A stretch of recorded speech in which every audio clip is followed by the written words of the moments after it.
Sahana bhavatu, sahanau bhunaktu, sahaviryam karavavahai, tejasvinavaditam astu ma vidvishavahai. Om Shanti, Shanti, Shanti. May that one protect us both. May that one nourish us both. May we work together with great vigor. May our study be illumined. May we not unnecessarily cavil with each other. Peace, peace, peace be unto all. Well, there are two religious things that we can do, I suppose, fasting and feasting. And so it's quite obvious why we should do some feasting. Whenever we have a celebration, such as a birthday or a special event, then special food comes out and everyone enjoys a feast. But you see, the opposite side of that will be various festivals where feasting doesn't take place. Self-restraint in food, in those matters, seems to take precedent. And this is across the board in all traditions. Even traditions going back to Pythagoras, who was well known for his fasting. He was also a vegetarian. He has some ideas about diet. We find many, many prominent people throughout history practicing this fasting, but for various reasons.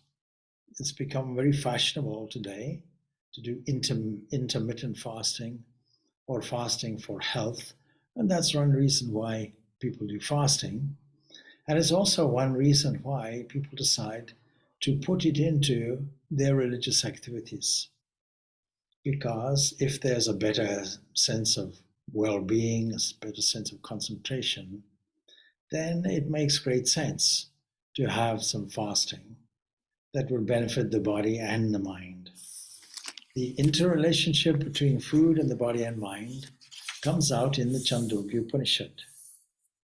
In the Chandogya Upanishad, we have the 6th chapter. There is a seventh section. There's a conversation between a student. So it goes like this: Sudasha kalha shumya purushaha panchada sahyahani mashihi kaman apaha pipa apo mayaha prano na pipato vicheshata iti. A person, my dear, is a teacher talking to the disciple, consists of 16 parts. For 15 days, don't eat any food.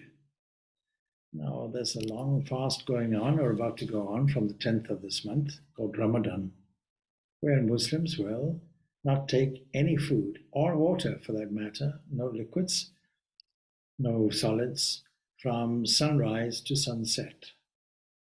It's quite difficult in the longer summer months, but that's a very stringent fast. But then you see some Muslims, after the fast, will start feasting. That means in the evening, when they're allowed to eat, they make up for the day. So not eating, it seems to me it depends why. What is your motive? So he goes on to say, for 15 days, don't eat any food. Drink water at your will, so don't have a complete fast like that. And because breath, which consists of water, will not be cut off from a person who drinks water. Then he goes on, for 15 days, the disciple didn't eat any food. Then he approached him saying, "What, sir, shall I say?" Well, you need to repeat these things. You can repeat the Rig verses, Yajus formulas, Saman chants, in other words, the Vedas, 3 Vedas. Oh, they don't occur to me, sir, he replies. I can't even think of them. And so, yes, Tamho Achar Yata Shumya, he said to him, just as, my dear, of a great lit fire, a single coal of the size of a firefly may be left, which you would not thereafter burn much, even so, in that same way, my dear, Of your 16 parts, only one part is left. And so with it, you do not remember, if you will, the Vedas or anything else. So now you eat, then you'll understand me. So repeating, just as of a great lit fire, if one single coal of the size of a firefly is left and made to blaze up, covering it with straw, and with it the fire will thereafter burn much. So now, once you've eaten, you'll see everything gets restored. So 16 parts. This is what is told. Now, apart from anything else, the purport of this is to say that when you feed the body, that is through the mouth, it is this anamaya kosha, this thing called body, made from yesterday's porridge and oats and bananas, then it comes out like this, like a body. But the mind is also correlated to that, because the brain is organic, and even the subtler mind is a material thing. And so we rely on food. Should we therefore not fast for 15 days? Well, probably not. And yet there are fasts going on for 40 days. But what we mean by fast? So it doesn't mean necessarily the complete elimination of all food. And where does this habit or this tradition of fasting for 40 days come from? Well, in the Judeo-Christian tradition, in fact, in the whole Abrahamic tradition, this fasting is very important for different reasons. And fasting is practiced, for example, by the Jews. Yom Kippur is a fast event. Another event, Tish B'Av, fast of Esther, Gedalia, and so on and so on. So many fasts are there in Judaism. But why? What is the benefit and merit of fasting? We see also in early Christianity the Desert Fathers undergoing extreme asceticism. And we see it also in the life of the Buddha before he settled down and said, this asceticism doesn't seem to be working, this extreme asceticism, where you fast a lot to the point that you can see the artistic carving of the Buddha with ribs exposed in a very emaciated position. And we understand why it's not working for him, because you're torturing the body and you're also reducing the capacity to concentrate in the mind. For this reason, in order to meditate, one of the preconditions, one of the criteria for progress would be like this. Natus tu yogosti, nachai kantam anasnataha, nachatisvapnasi lasya, jagrato neva charjuna. Success in the practice of concentration is not for one who eats too much or for him who eats too little. It is not for him, O Arjun, who sleeps too much, sleeps too little, moderate in eating and recreation, temperate in his efforts and actions, regulated in sleep and wakefulness. Yoga becomes the destroyer of misery. And also elsewhere he tells how tamasic asceticism is also not good. Fools torturing the body. And this is the condition that Buddha finds himself in. This torturing going on. Why would we do that? That is actually tamas. He's put in supreme ignorance. In every religious culture, you will find people putting needles through the flesh or tying themselves with chains. There's a great Irish saint, Matt. He was a lay person. He was an alcoholic, actually. And only when his body was found did they discover that he had bound himself with chains. In other words, he was undergoing this kind of asceticism, this self-deprecating, punishing asceticism on the body. Now, in the light of what we've just read and what Buddha discovered, he established a middle way. None of this justify the presence of this. It takes the mental approach that I have committed many things in my life. I need to make some reparation for it. If that is my understanding, if that is my interpretation and theology, then I will naturally have to do something more. But it's not all that, because the positive side of it is in the intensity of his prayer. It was a prayer of love.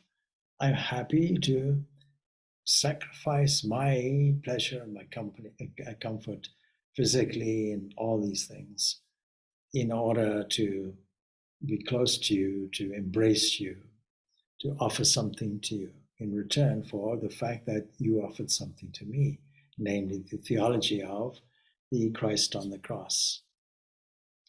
Now you see that Christ on the cross is St. Paul's understanding coming through in our theology in Christianity, which says that the old Jewish idea that if you commit some wrong, if you don't go according to the strict obligations, let's say dietary laws, etc., well, then somebody has to pay or something has to pay.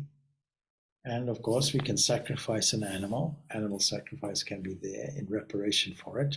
That understanding there in ancient Judaism.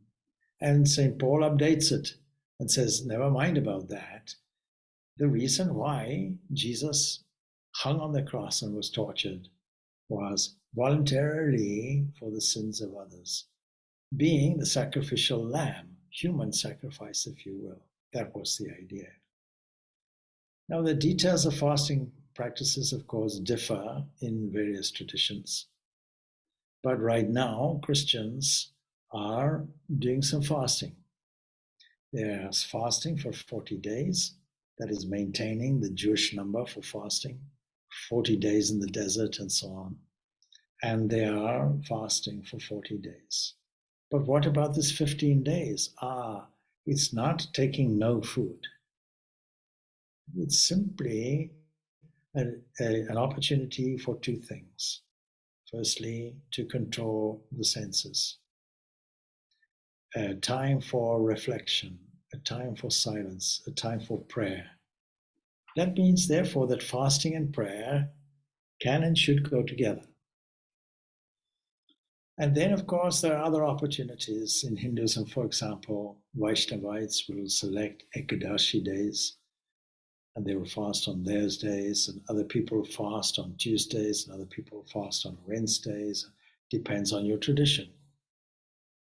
In Christianity, the strictest fasting would be the Eastern Orthodox Christians, and they fast during specified fasting seasons of the year. And even in the Roman version of it, the Western Christian Church, if you will, it used to be that 150 days, something like that, were dedicated to fasting of some kind. Now imagine the level of self-control that is required. Something comes in front of you, it appeals to the senses, the mouth waters, and still you refrain from consuming it. It distinguishes you from the Pavlova dog. That is, Pavlova produces food at a certain time and watches the dog salivate and sees the interconnection and so on, like that.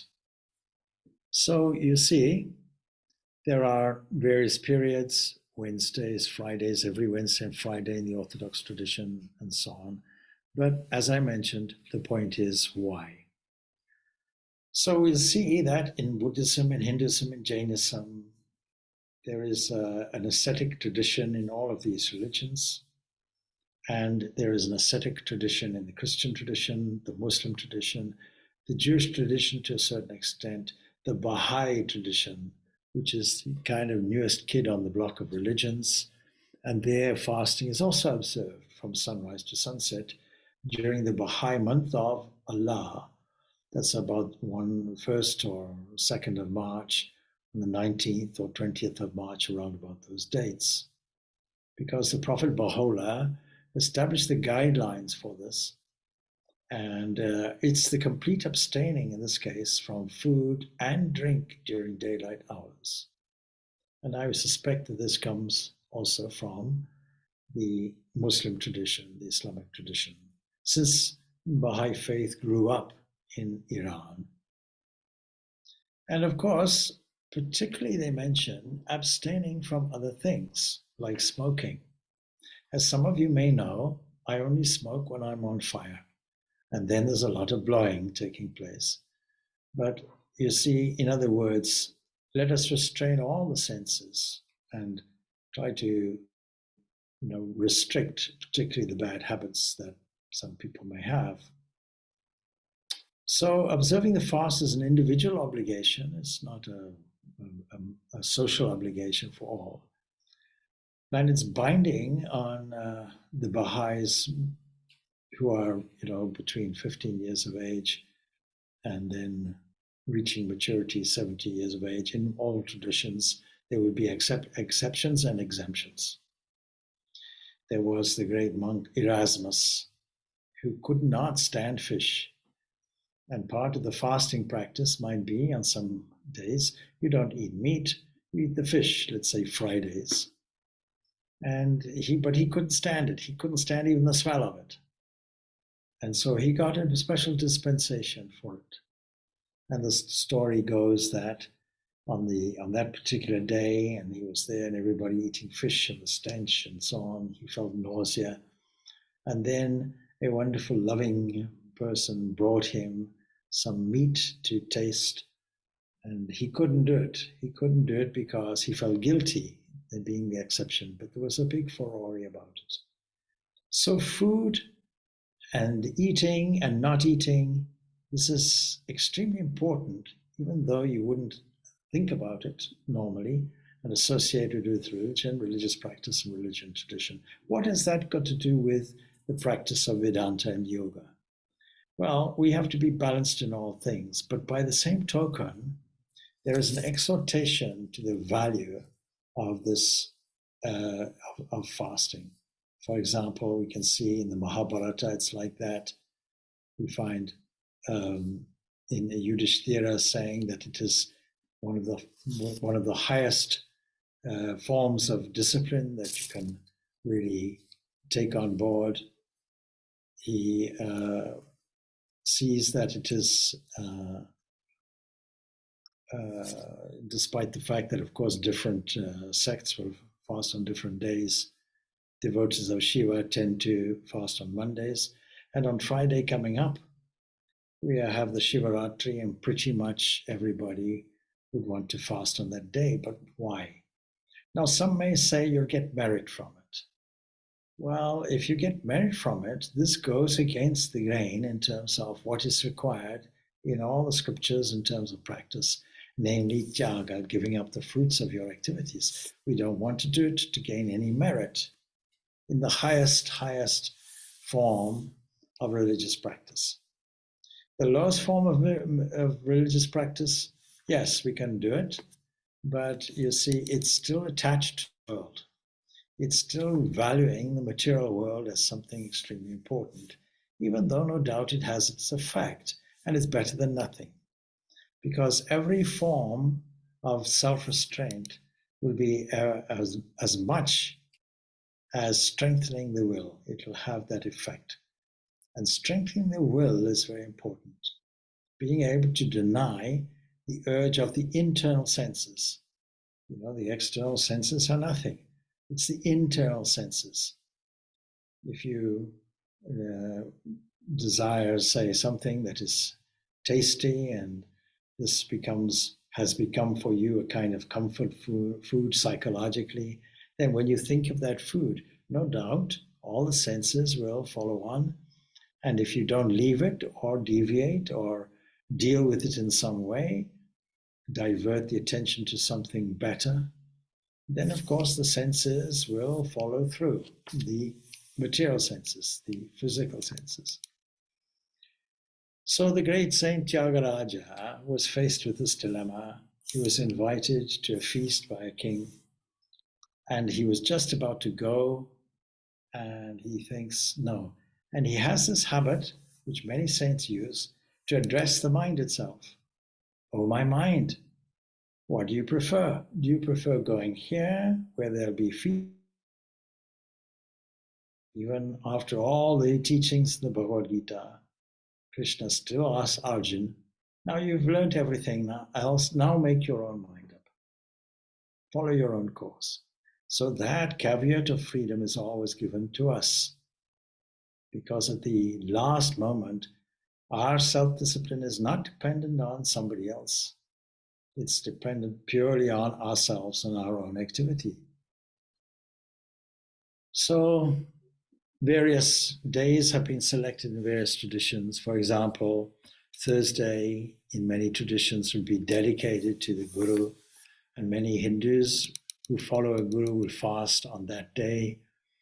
And then, of course, these common social universal examples, Mahashivaratri, and most people will conduct a strict fast on this day. Not even consuming a drop of water in some cases. Or the 9 days, for example, of Navaratri, there may be something that. But you'll see it always leads up to a feast. It always leads up to an ecstatic celebration. In the case of Lent, which starts from Ash Wednesday and goes through to Holy Thursday, I think it is, or somewhere there, you see there is this time of self-discipline, this time of self-restraint, this time of self-control, and not just giving up things. As children, we were asked, what will you give up for Lent? Some people say we want to give up school. But you see, it's not like giving up. It's something more than that. It's actually matching it with doing something different. An opportunity to purify the mind, an opportunity to pray, an opportunity to increase your prayerfulness. And then, of course, the methods of fasting also vary widely. They cover a broad spectrum. If you follow it strictly, a person fasting who doesn't partake any food or water from the previous day's sunset until 48 minutes after the following day's sunrise, as in Jewish fasting. It can also mean limiting yourself to one meal a day, or abstaining from eating certain food or food types, or eating only certain food types that are luxurious, or maybe animal products such as meat or eggs or what have you, and maybe an exception with dairy products. So Yudhishthira in the Mahabharata, he asks Bhishma, what constitutes the highest penances? And Bhishma states there is no penance that is superior to abstention from food. And so there's another dialogue like that we see when Bhagirata and Brahman or Brahma are having a conversation, and Bhagirata says, the vow of fast was known to Indra. We have to understand Indra is the chief of the deities, and the deities are tenfold. They're all the senses. So it constitutes the highest penance, according to Yudhishthira, but Bhagirata now also asks the question, the vow of fast was known to Indra. He kept it a secret, but Yushanas first made it known to the universe. And Bhagirata says, in my opinion, there is no penance higher than fast. And so Bhagirata gives many sacrifices, many gifts, and he says, the present that flowed from me as copious as the stream of the Ganga herself. And it is not through the merits of these acts of fasting and other things that I have attained this region of my powers, but I have observed the vow of fasting and reached the region of Brahman. And he then advises Yudhishthira, you go and practice this vow of fasting, and you'll get a superior merit that's not known to all. So there are these various reasons. In Islam, the fasting, as I say, requires abstinence from food, drink, drugs also, including nicotine and so on and so forth, and also sustains the discipline of brahmacharya, continence. But there's also a broader sense of fasting that includes abstaining also from falsehood in speech and action. abstaining from any ignorant and indecent speech, and abstaining from arguing and fighting. And so, therefore, fasting overall in that context strengthens the control of impulses and helps deliver good behavior. So, during that sacred month of Ramadan, which is to begin on the 10th of this month, on Friday itself, it is believers in Islam will strive to purify the body and the soul and increase their good deeds and their God consciousness. They're a wonderful, wonderful practice. Now, of course, many practice for health's sake. And this, I think, is one of the most ancient forms of fasting. So what are the benefits of that? Well, it depends on your constitution, purely from a health point of view. So there's no doubt that in this day and age, there's a commercial aspect to food, and that commercial aspect will tend to tell us, here's a quantity of something. In the 1950s, it was like this, but now we've increased the size, and now you can get a family size, and now an extra family size, and so on. And all packaged in such a way that we are obliged to consume more, or seem to be obliged. It's a consumerist society. So what to do about such a thing? Well, we have to understand that the quantity that we require is no more than the quantity that the stomach can hold. This is obvious. And according to the yogis, if you extend your two hands, well, one half of that, of the overall cup, in other words, one hand cupped, would be the quantity of food that you require during a meal. And the other half will consist of water and air. Now, you may say, but I eat much more than that. Well, shame on you. But if you slow down and appreciate the food, then you'll find that a little bit of food goes a long way.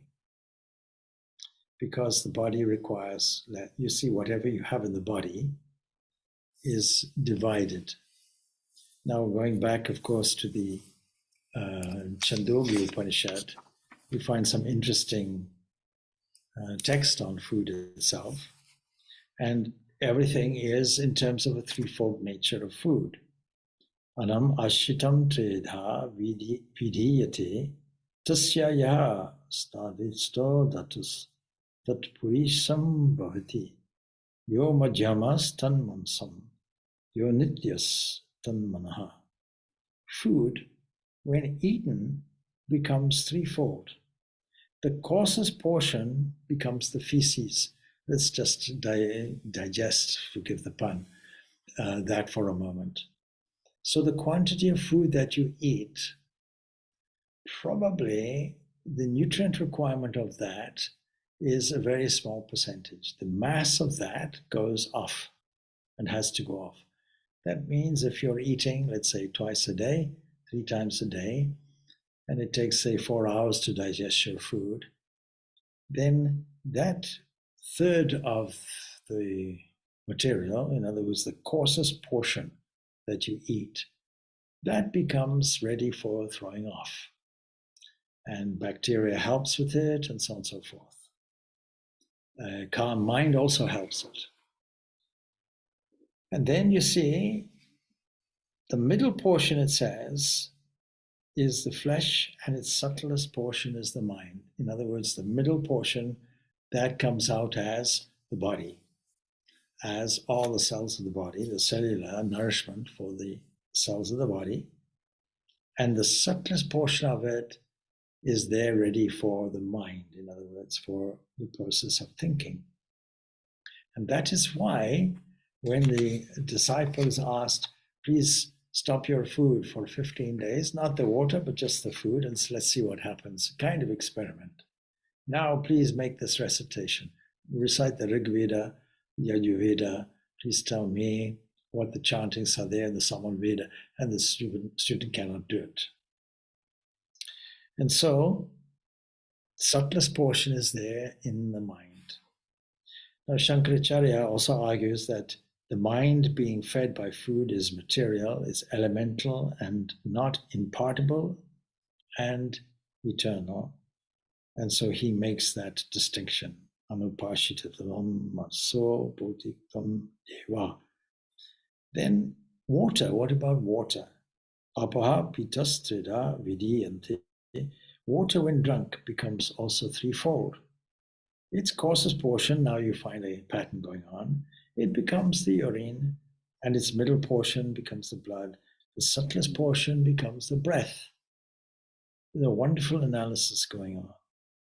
And then heat, something which is hot, when eaten, well, again, the same formula is used. The coarsest portion becomes the bone, and the middle portion becomes the marrow, and the subtlest portion becomes speech. Now, of course, speech is part of the mental faculty also, and breath is something that can be brought up to the conscious level by systematic breathing. And when we say heat, it means in the shape of oil or butter or things that we cook something in. And then mind consists of food, breath consists of water, speech consists of heat. And then the student asks, please, Venerable Sir, instruct me still more. Okay, so more is to come. What is that? See, of the curd, my dear, when churned, that which is subtle moves upwards, it becomes butter. And in the same way, of the food that is eaten, that which is subtle moves upward and becomes mind. That is, and it goes on. So we can see the importance of food. And that is why, before eating, we take this extract from the Bhagavad Gita and we say Brahmapanam. What is that? Brahman is the offering. Brahman, Brahmapanam. In other words, it's visualized just as we'd feed the flame of the fire. We put the offering into the mouth of Agni, the fire. In that same way, there's a digestive fire here, and we carefully offer it. That means the eating process can be slowed down, because if we take the prayer very seriously, then what we will say is that the supreme principle, Brahman, who's giving us the life, we're offering it into the fire of Brahman. The constituent thing, the heat that goes with it, that is referred to in the Chandogya Upanishad, in other words, the ghee, which is being put into the food, that is Brahman. The offering is Brahman. The offering itself is Brahman. The act of offering is Brahman. The digestive fire that is going through is Brahman, in fact. On the hand, the offers, everything is Brahman.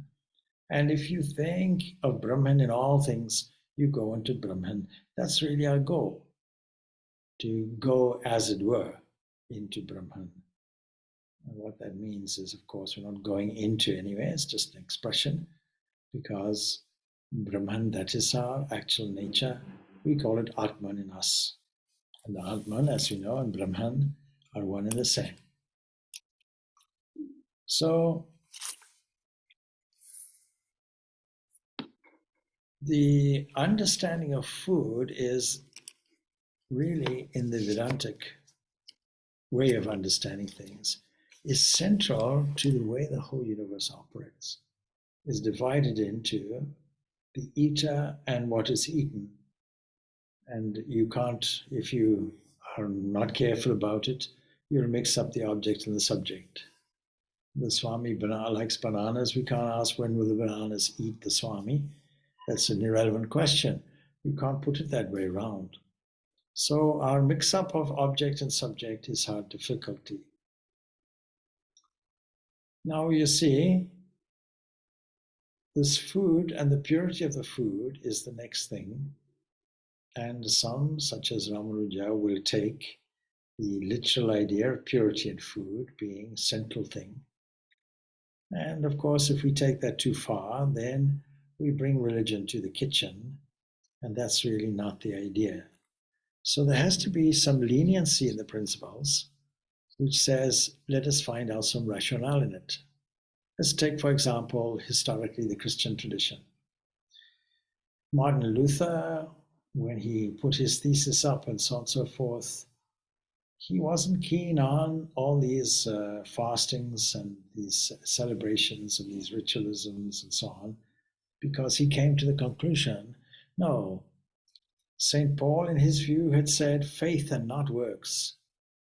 So all these works you can leave off. All this ritualism you can leave off. Now, for a different reason, we come to that same conclusion. In the highest form, the highest realized form, the highest conclusion of the Vedanta, which is the Advaita, the non-dualism. Because in that non-dualism, we can ask some questions. So if you take worship, you can ask, who's worshipping who? If I am that fundamental principle, if I am that subject, and there is no object, then how can the subject be the object? It doesn't make any sense. So such statements that come from texts such as the Avadutta Gita, the song, we can say the Song of the Ever Free. We have copies of it in the ashram, as well worth studying, because to entrench the principles of non-dualism is good. It gives us the final tool in a whole toolbox. It gives us a range of tools.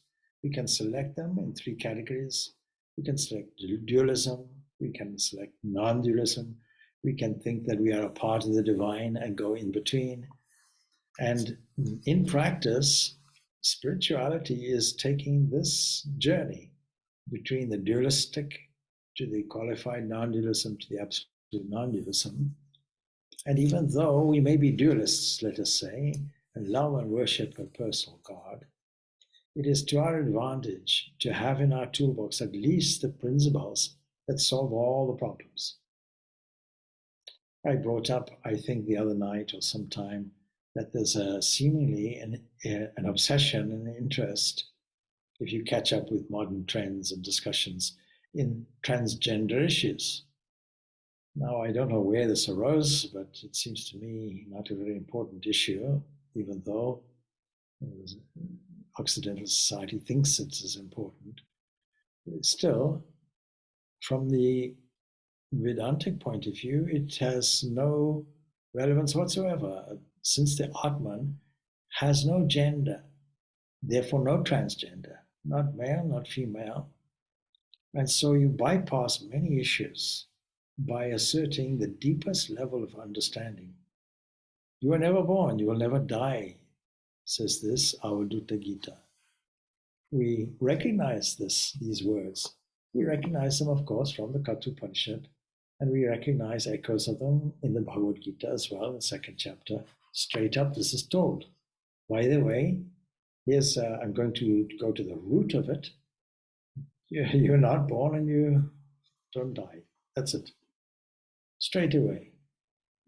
I sometimes make a little fun, you see.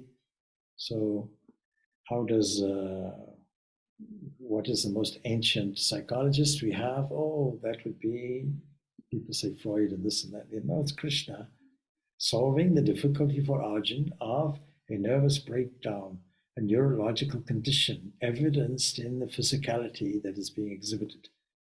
Shaking, tears, grief, confusion, desperation, depression. How to solve it? And Krishna doesn't say, please lie down on the battlefield. Tell me all about your mother, your father. Tell me how your father abused you and this and that and the other. Tell me how you felt sad and so on. All of this, he doesn't go into that. He goes straight to the heart of it. Here's what I'm going to tell you. There is something in you, something that is, in the Christian language, made in the image and likeness of God. In other words, the kingdom of heaven within you is there. That never changes. That's a reality. And it has nothing to do with the body or the mind. It is that which cohesively holds these things together, without which, of course, they're not held together. But whether they're held together or dispersed, these are just not you, because you are never born, you'll never die. You have never had a body. You don't have a body now, we can add. And the Upanishads declare in many different ways this avowed truth that all is Brahman.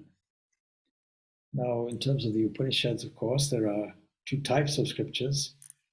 The first would be Shruti, which were revealed to the seers and were handed down from guru to disciple and so on. This comes out as Upanishads and other things.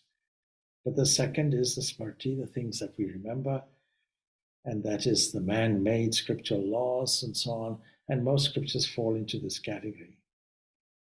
And the Upanishads, of course, belong to the Shruti, the thing that is heard, the thing that is memorized, the thing that is recited impeccably according to its rhythm, according to the way you chant it, according to how you accompany hand movements, handed down from generation to generation to generation and repeated by rote learning. And so, of course, they are usually found at the end of the Vedas themselves. They are called the Vedanta. And the question that is asked by the one who has realized in this conversation, namely Avadhuta himself, Avadhuta Dattatreya, and he's saying, why don't you understand? He's talking to a student, that you are truly that absolute one. You are that eternal Atman, meaning self, reflecting all equally. You are the unrefuted Lord and ever shining. Then how can you think of day or daylight or night or darkness or any of these kinds of things? And these themes are repeated over and over again.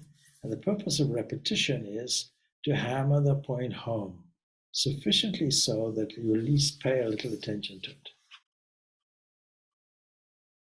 Be aware of the Atman always, it says. It is continuous and everywhere the same. You say, I am he who meditates, and the Supreme One is the object of meditation. Why do you thus divide the indivisible?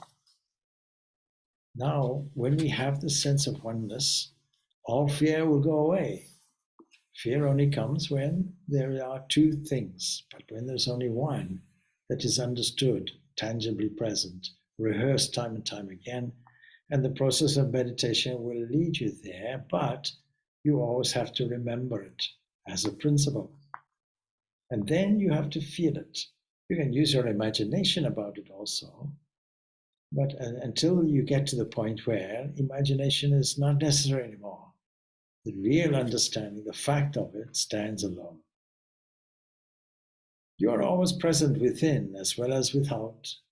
You are that supreme beatitude, always and everywhere. Why then do you run hither and thither?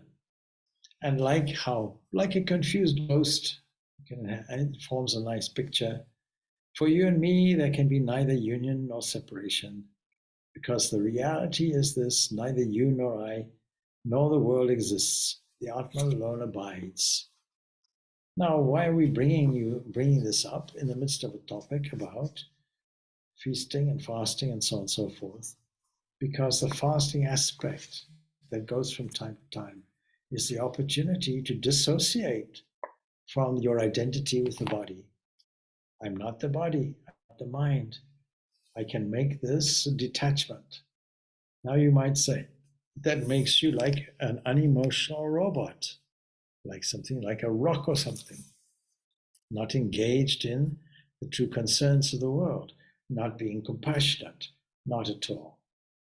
In fact, all the texts, including this text, will say, once you really understand this internal dimension, as it were, of your own self, the reality of yourself, see, words fail us, then you will spend your life for the welfare of others.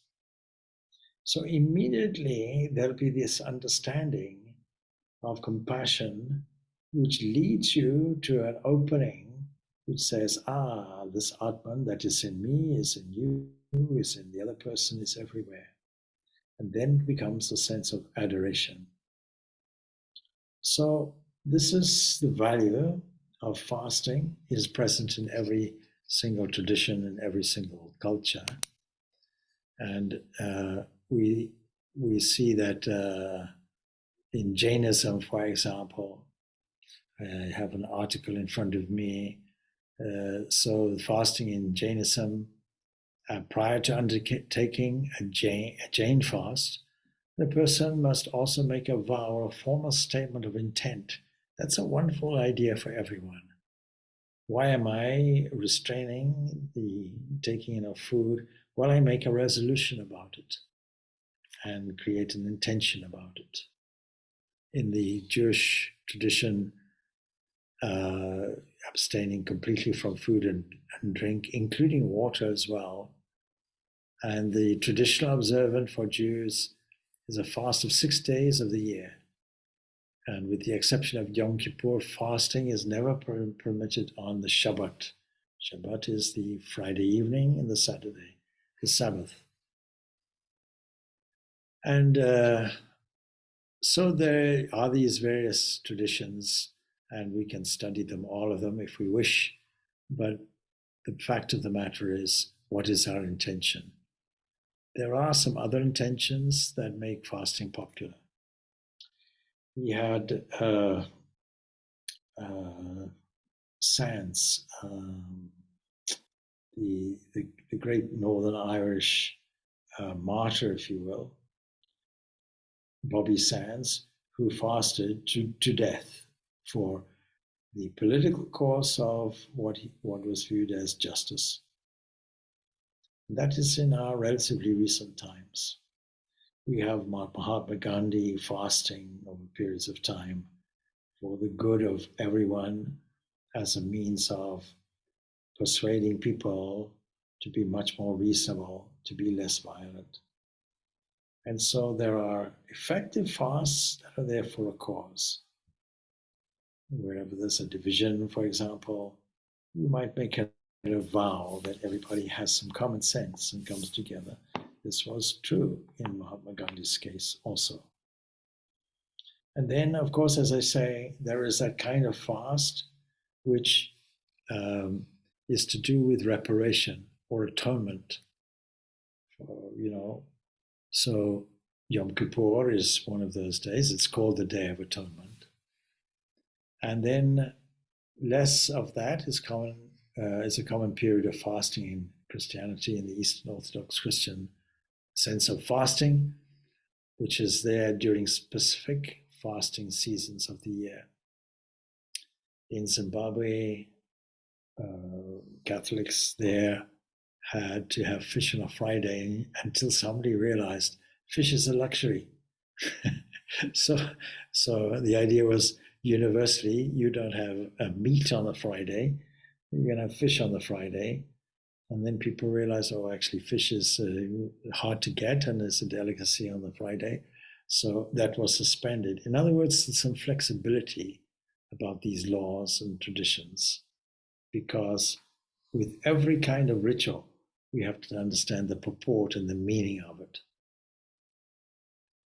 Fasting in both Buddhism, Hinduism, and Baha'ism is a feature of the ascetic traditions in religions. And the Mahayana traditions, they also recommend that the laity themselves, the householders, fast during the 6 days of fasting each month and 3 months of fasting each year.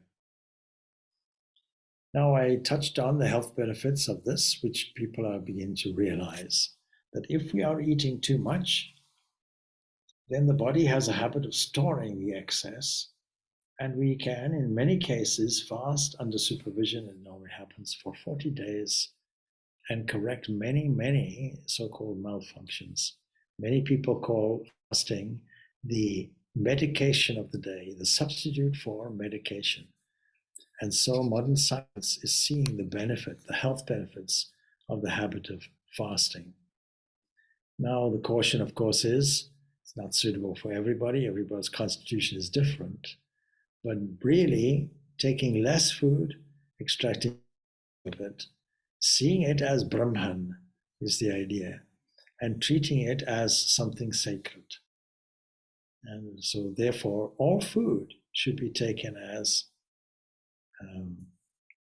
the divine gift, the divine residue that sustains body and mind together, in order for us to function so that we can realize the truth of our own divine being.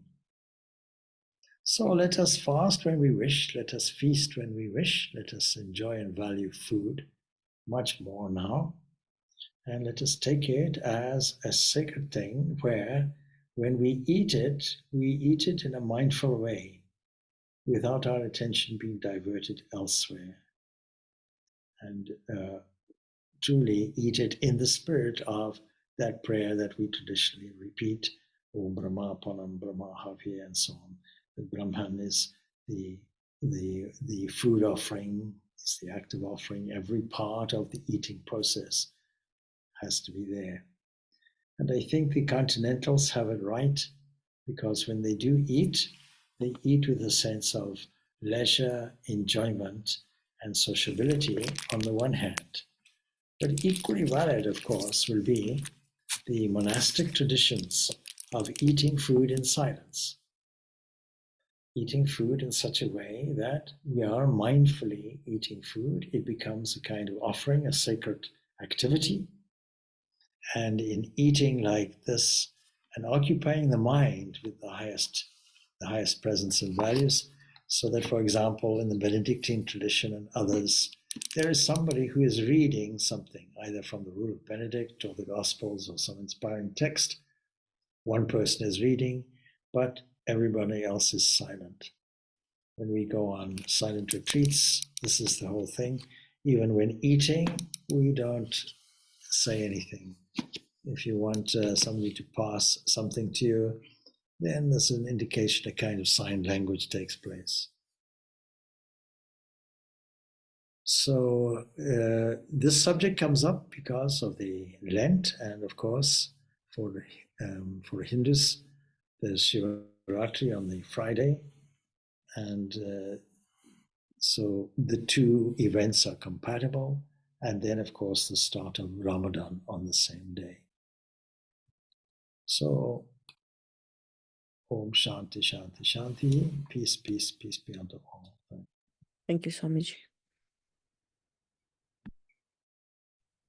Thank you, Swamiji. Thank you, Swamiji. Thank you, Swamiji.